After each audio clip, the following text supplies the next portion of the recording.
Good morning, Mystery Wolf, History Lovers. Welcome sa isang bagong episode ng History by Mike. At nandito tayo ngayon sa Alaminos. Tayo ngayon dito. So, tingin lang tayo dito sa mga lumang bahay, mga lumang structure dito sa Alaminos.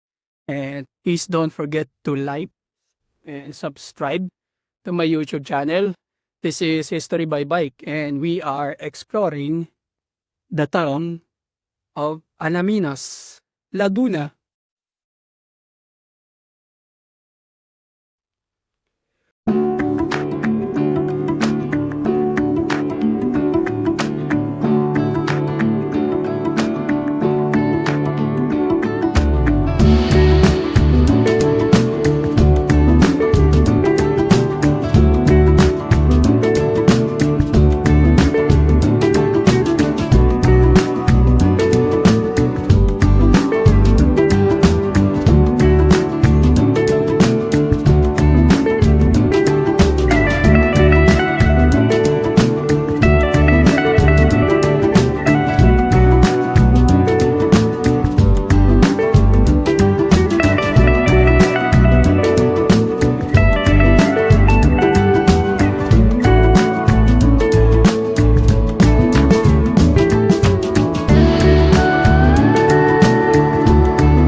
So ayan, ito na yung pinakabayan nila ng Alaminos.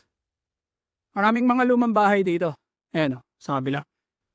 Tapos, ito yung parang pinaka boulevard nila. Ayan. Ayan yung mga mga puno ng nyog. Mga iba pang puno. Rambutan ba yun? Tapos dito, merong statwa dito ni Jose Rizal. Natin. Pita natin.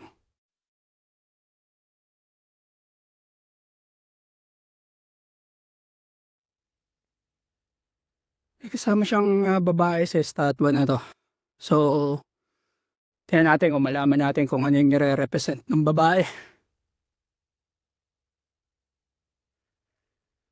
Okay, constructed Municipal President Don Jose F. Fule, 1920-1923. So 1920s pa yung structure. Sinayos ang monumento ni Dr. Jose P. Rizal ngayong 1996 bilang centennial year ng kanyang pagkamartir. Ito ay sa pangunguna ni Samuel F. Bueser, Mayor. Yan. So, yan, makikita mo doon sa likod. Yung lumang simbahan nila. Maraming lumang bahay dito. Sa area na yan.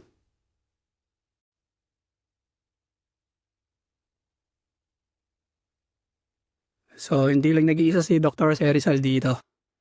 Meron ding figure ng babae. Kasama ng mga lumang bahay. Mamaya puntahan natin yung simbahan. Lapitan natin siya. Tapos, discuss natin yung history ng bayan ng Alaminos. Yan. So, itaan na natin tong simbahan nila dito sa Alaminos. Our Lady of the Pilar Parish. Nuestra Señora del Pilar in Spanish. Yan. Alaminos, Laguna. Natin to dito.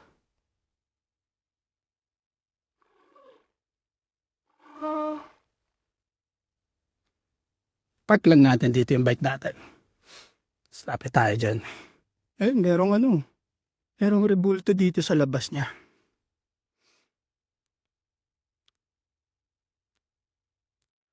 So, ang history ng church daw na ito ay since 1815 siya. So, ito yung siya na yung patron ngayon. Our Lady of the Pilar.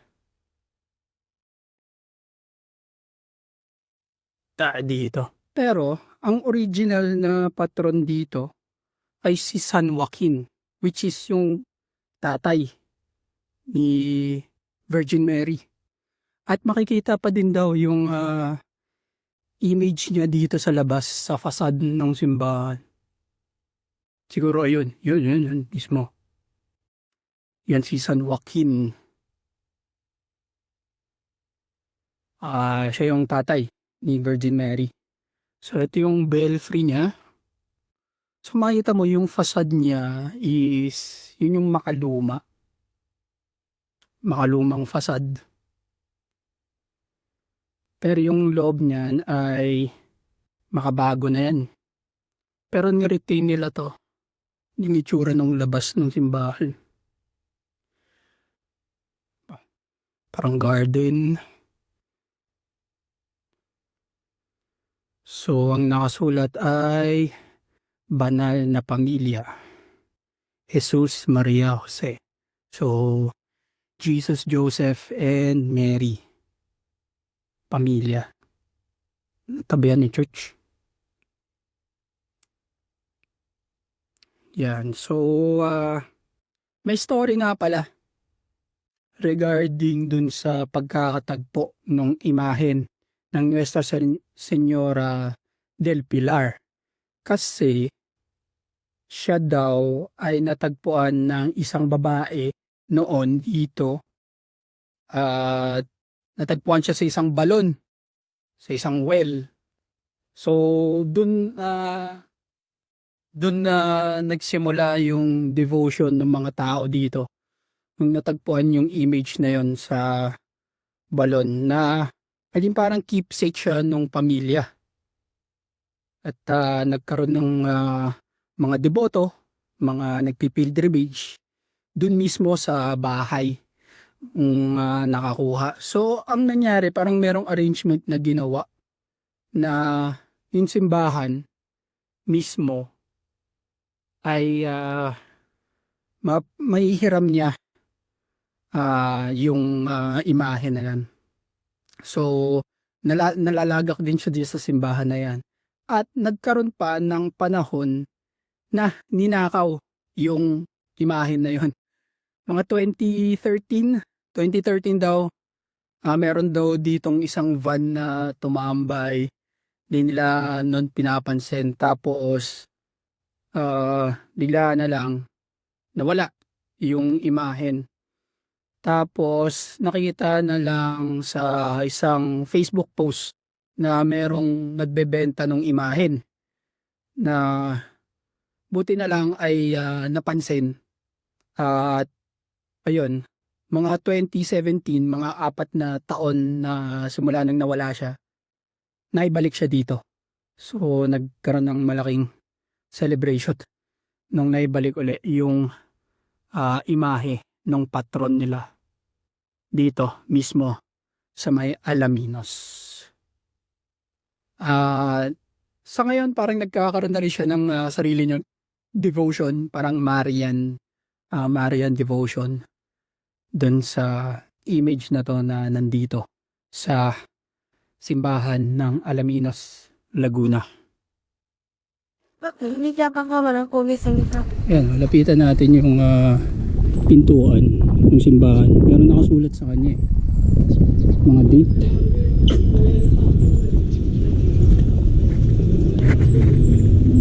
So ayun, no, buhay na simbahan. Magnificat Anima Mea Dominum. So Latin sa Birhen. Ang kinakommemorate niya 200 years. 200, buhay na simbahan, 1815 to 2015. Ito sa baba, Nuestra Señora del Pilar, Gobernador Juan Alaminos J. Tivibar, Don Cirilo Bailon. Yan, si Don Cirilo Bailon. Mamaya, pakwento natin yung storya nila, yung pagkakatatag ng bayan na to, Alaminos. Yan, so labas na tayo doon sa simbahan. Balikan uli natin yung mga lumang bahay doon sa malapit doon sa kalsada. Maraming lumang bahay yan dito sa Alaminos. Ito lang naman yan doon sa main boulevard nila. Yan.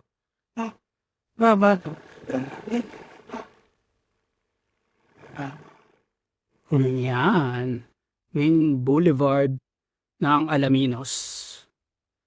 So, sige, discuss na natin yung pagkakatatag ng bayan, Alaminos. So, ang Alaminos noon ay isa lang siyang baryo ng San Pablo. Ngayon ay San Pablo City.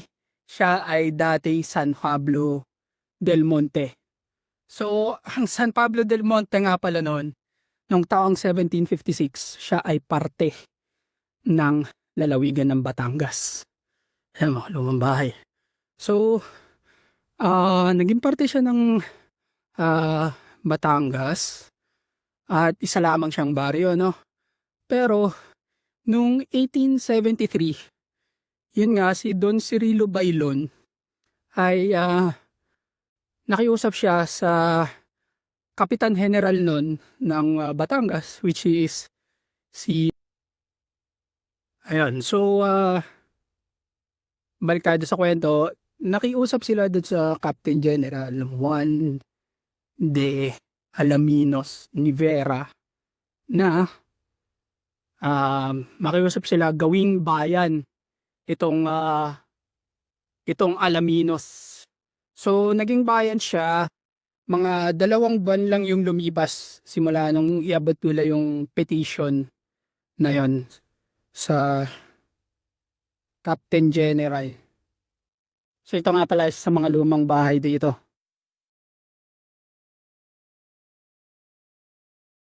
Ang mga sulat. F. Ule. Yan, dito sa Ermflock. Dito mismo sa Arapal. Conrado C. Pule, attorney at law. Hector C. Pule, attorney at law. So, pamilya sila ng mga abogado. Mga Pule. Yan. Naging rural bank siya. Ayan, merong signage. Rural bank. So, yan nga. Naging bayan itong Alaminos. So, parte siya ng Batangas.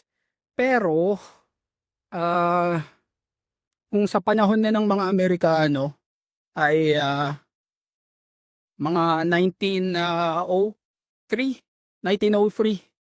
yun, napalipat na ang pamamahala ng bayan ng Alaminos sa Laguna. Ito, nire-renovate ng Gumumbay. So, papalit-palit siya, no? Merong panahon na parte siya ng Laguna, merong panahon na parte siya ng Batangas. So, nung pagkakalipat sa kanya sa Laguna noon, ng 1903, napalipat na naman siya sa San Pablo, baryo na ulit siya. Baryo lang ulit siya.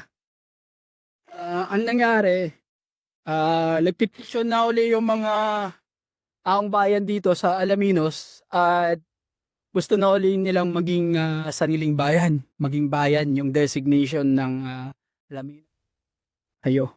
So, ang ginawa nila, manibagong petition na naman, noong 1916, ayun na nga, napagbigyan na sila na maging bayan na uli ang Alaminos. So, dito na lang natin tatapusin yung episode natin for History by Bike. And don't forget to like, share, and subscribe to my YouTube channel. This is History by Bike. And we are signing off in the town of Alaminos, Laguna. Thank you very much.